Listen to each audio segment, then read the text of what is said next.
This year, in 2025, Rolex discontinued the bright blue color in the Oyster Perpetual range, but that seemingly only made way for the new blue dial in the catalog.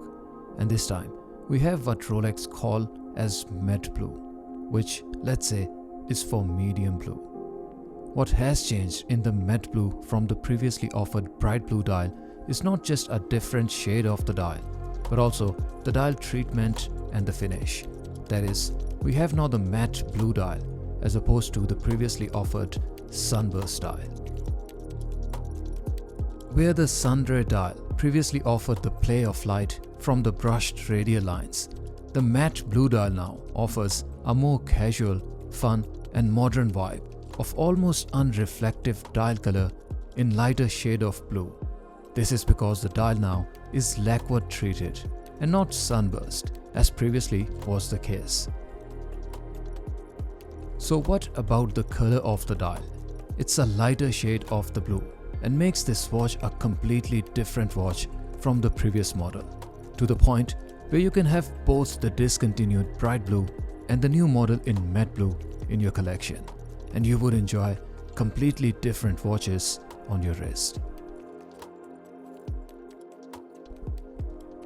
Now the model number also changed from 124300 to 134300, although the movement and the power reserve remain the same.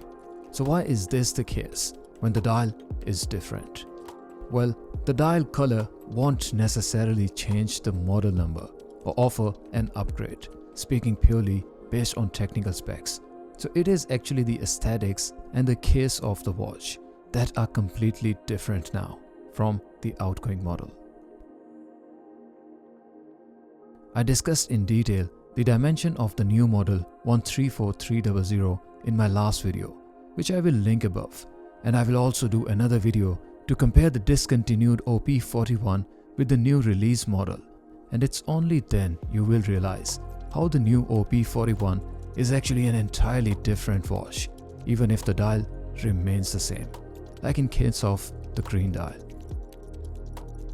Coming back to the new matte blue dial, if you ever heard the name Rolex Submariners Smurf, you might recall the blue shade that those white gold Submariners offered.